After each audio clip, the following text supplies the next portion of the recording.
so much. Thank you very much for the invitation. And so yeah, this is going to be a little bit of change of subject and big change in accent, but I hope it's going to go well. So at the beginning, I just want to very briefly tell you a little bit more what we do, and this will kind of tag into what Andrew already said, and then I would like to show you also some examples actually what we do. So I'm going to be talking about the material challenges, but before going there, really, I want to tell you a little bit what we do more broadly, and also where is this subject of materials in extreme environments coming from. So as a part of our responsibility towards advancing our knowledge in reactor systems, our mission-based research aims to answer the key scientific questions for the current generation, also for the future generation of reactor system, particularly for the generation 4 systems. So we have two research groups or two research programs. One is called Reactor Systems, which I'm looking after, and the other one is called Fuel and Spent Fuel Program. So since I already elbowed my way here, so you're going to hear more about reactor systems, but my colleague Dr. Ondrej Zhang is in the room, and he can talk about fuel and spent fuel, since I really know very little about that. So also, beside the research, so what we do is, since there is, as Adi mentioned, there is no nuclear power industry in Australia, but we seek collaborative research programs with our international partners, and that's how we actually develop the skills, and also, then we work within universities so we can pass this knowledge and skills, and also it helps us to maintain the OPAL reactor. So everything we learn then helps us to support the nuclear infrastructure at ANSTO. Also, of course, ANSTO as a custodian and of the nuclear infrastructure and also nuclear expertise, we have to advise to the government, and also where we can, we are passing the knowledge on to our industrial partners. So, as it has been mentioned, we work a lot with defense. It's more than a decade now, and I also work with the conventional power plants. Again, as Adi mentioned, we are part of a Generation 4 forum, which is this international collaborative endeavor focused on the next generation of the nuclear reactors. Australia is contributing. There is 6 designs. Australia is contributing to 2 designs. One is called Very High Temperature Reactor System, and one is called Molten Salt. So Very High Temperature Reactor System, it's, as the name suggests, it's run at very high temperatures, so we're talking about 950 degrees, comparing to the current reactors at 300 degrees. These systems we picked because it's furthest on the development cycle, and as Adi showed, there is already one operational and also another one in Japan. Molten Salt it's really not very far on the development cycle, but it is most disruptive. So that's why we picked these two. And of course, the Generation 4 reactors, the main idea is that they are walk-away safe. So inherent safety is very important. But also this brings a lot of challenges, because now we have to operate at much higher temperatures and in very aggressive environments.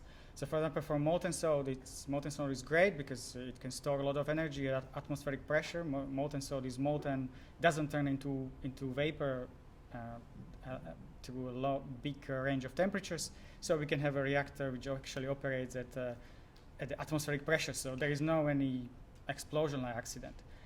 But on the other hand, molten salt is very aggressive on the materials. So nothing is really for free. So we're talking about the extreme operating service conditions. So that's where is this idea of the materials in extreme environments coming from? So when we talk about this, we're talking about it's not only one environment, it's that combination of the environments which makes it extreme. So if we're talking about high temperature, then we have corrosion environment, we have some operational stresses.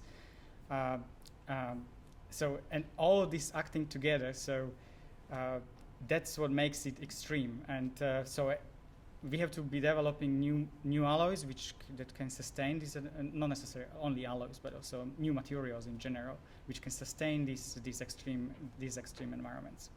And when we're talking about the understanding of the materials, we have to understand materials at different scales. So we have to understand materials all the way from the atomistic scale to macro scale if we really want to understand what's going to happen and how the material is going to degrade or behave in these extreme environments. And testing materials in extreme conditions is not easy, but ANSTO is well positioned to do so because we have this suite of experimental techniques which allows us to probe the material at different scales. So we can use neutron, synchrotron, or microscopy techniques to probe the material in extreme environments, in different environments, and to see how it responds. And also we combine this with the numerical simulation. So that's really important for us to combine the experimental with the numerical simulations. And I put there also the quantum scale because the quantum computers are coming, and we need to also look into start using quantum computers because they're going to change things how we do them now, how we do things now. Importantly, we are not only field where we have to deal with the materials in extreme environments. So we work with other industries, and so as I mentioned, we work with the energy industry. So we have people asking us about the materials for thermosolar power plants because they also have problems with high temperature. They don't have radiation, but they do have high temperature. Defense people have also problems with the high temperature. So we work with defense and of course with space. So materials are really everywhere. So this was my kind of the management talk at the beginning, and now I would like to show you some actual results, which I hope you will like. So let's start with the molten salt. So for molten salt testing, it is really important because if we want to build molten salt reactor, and not only molten salt reactor, but also a molten salt storage for thermosolar power plants, it really doesn't matter. Molten salt. So we need to understand what is molten salt doing to the materials. So what we have, for example, in this example I'm going to show you here. So here we had a weld. It's a matching weld, so the material is the same. But you can see that the microstructure of the weld and the parent metal was significantly different. So we wanted to understand what is the effect of the microstructure on the performance in molten salt. Because anything what we're going to build is going to have welds in it. So what we found out actually is so on that graph is so that's the material on the y-axis is material mass loss. So the higher is worse. So and we found actually the parent material actually loses more material. So what it means actually it dissolves into the molten salt, and as you can understand you are kind of dissolving your material into molten salt. It's like dissolving your vessel over time. So that's really not good. So we found actually that those big grains which are in the weld, no one typically wants them, but for molten salt they're actually good because less grain boundaries you have, you are reducing the speed of diffusion. So that's why having big grains is good for molten salt. Then we also checked the strength, and also the strength of that welding microstructure is better, because this nickel alloy which we tested has some carbides in the as received form, and then those causing the cracking. So when we found things like this, we then combined this knowledge and talked to our university partners, and in this case, so since we found that the weld properties are actually better than the parent properties, when you use we use this advanced manufacturing, which is called wire arc additive manufacturing, which actually produces a whole component with a weld-like microstructure. So what we learned and we're trying to take to practice. So there was molten salt for the high temperature, and Andrew already mentioned this. For the high temperature, we have a suite of testing rigs where we're doing the creep and creep fatigue tests. these were at ANSTO because we are supporting the conventional power industry, but now we're using them for our research. So in this case, for example, here is an example where we had a 617 alloy, and you can see that there was as received, and then after 2 hours, 200 hours, 650 hours, and 32,000 hours, you can see that the microstructure itself doesn't change much, but we're getting these precipitates which are going to affect the material's behavior.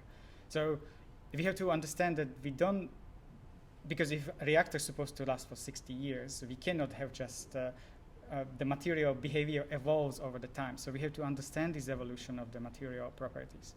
And for this, for example, we use the small angle neutron scattering where we study the precipitates in this alloy. So you can see in those TEM images on your right that really precipitate change over the time, and this is going to affect the properties of the alloy. So yeah, this is a good example how we're using our neutron instruments. A lot of things which I'm doing and my colleagues are focusing on the modeling. So in this case, we were looking into the creep life prediction using the established models. So those gray lines, all those gray lines are experiments, and then the colorful lines are actually the models. So you can see how the current models not necessarily capture properly what's happening at the high temperature with the material. So at 800 degrees, we seems to be actually the best. 800 degrees are kind of the models are coming close to the measurements.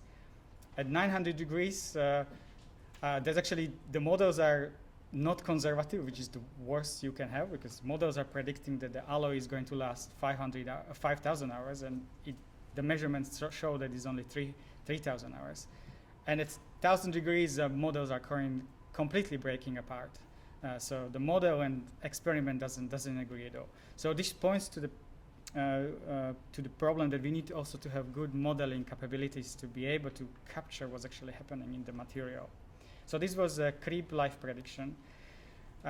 This is the fatigue life prediction. So of course, any nuclear power plant or any power plant is going to be cycling during its life. So we have to understand the fatigue prediction.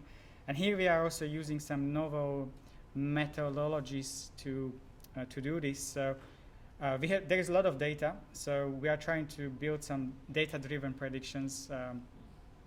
So in this case, we have used what is called the recurrent neural network.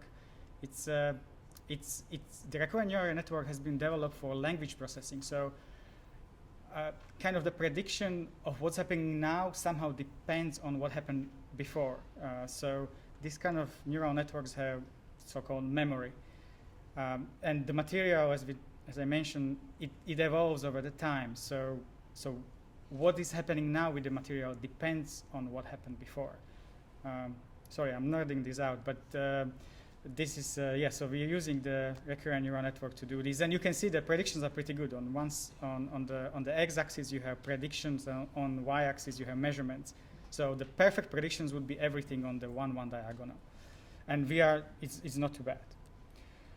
Then when you combine creep and creep fatigue, this is another challenge for any energy generation system. So understanding creep and creep fatigue, so we do that as well. In the next one, I want to briefly talk about the radiation damage. So as you know, we have the Opal reactor where we can irradiate the materials, and we are doing that. And also we have newly commissioned hot cells, so that goes into the understanding of the radiation damage of materials. But we also have ion irradiation facilities, so that's where we can do kind of faster studies. We don't have to wait for a year or more to get some serious DPA into our material. So we are using ion as a surrogate for the neutron irradiation. It works to a degree, but the neutron irradiation, of course, that's what we want to do. So I'll just show you some examples. So this is you will see the unirradiated material versus irradiated material. how the material behaves. So when it's unirradiated, you will see this is nickel, so it's nicely ductile, and you can see that the shear bands are developing. And irradiated material gets hardened by the so you can see that irradiated material is much more brittle. It's just because all those the neutrons are creating a lot of defects into the material, which then hinder the motion of the dislocations through the material. So in short, radiation causes the embrittlement of the material. So the green line, you can see how beautifully ductile the material is, and when you irradiate material, you are making it harder, which is good for something, but you are reducing the ductility. So everything will go down. Fatigue, creep fatigue, everything will suffer because you reduce some life of the ductile life. And since I was talking about combined environment, so last example I have for you, because I talked about combined environments. So in this case, what we have done is we wanted to see what is the effect of the high temperature plasticity on the molten salt. So what we have simply done, we did the high temperature creep, and we stopped different samples at different stages of creep. So one sample was stopped at 500 after 500 hours, then 1,000, then 1,500 hours. And then, so nothing else has changed. We simply, did we stopped the creep testing, and you can see on the top, that's the microstructure of those samples stopped at different stages of creep. And you can see when you look at the microstructure, nothing has changed. But if you analyze those data different way, where you look into the crystal misorientation, you start seeing that actually that high temperature deformation created a lot of defects, and those are seen. The colors on the bottom, in the bottom row, you can see that you are creating some. You are imparting some plastic strain into your material, but you can see the overall microstructure has not changed at all. So we were wondering, does it have any effect on the corrosion? And it has huge effect on the corrosion. So again, nothing has changed. No chemistry has changed. So what we can see on the y-axis, again, the material mass loss. So the higher is worse. And on the x-axis is amount of plastic strain in that we imparted into the material in the test. So you can see the more plastic damage you impart at high temperature, it's going to accelerate corrosion. So this comes to what I said at the beginning, that what it makes it extreme is this combination of challenging environmental conditions. So this is where I don't know how long I was, but that's where I wanted to. That's examples I have for you, and of course this is not work I've done by myself. We have a group of colleagues who are helping us, and also we're working with students, and ANSTO supporting our students. Some of them are coming from NSW, from some of UCIT, and some from University of Wollongong. And we have collaboration with a lot of international laboratories. I have to say, our US colleagues were very kind to us after we joined GIF. They really shared everything with us, from the data to the material. So yeah, that's where we are with Generation 4 and this material development. Thank you for your attention.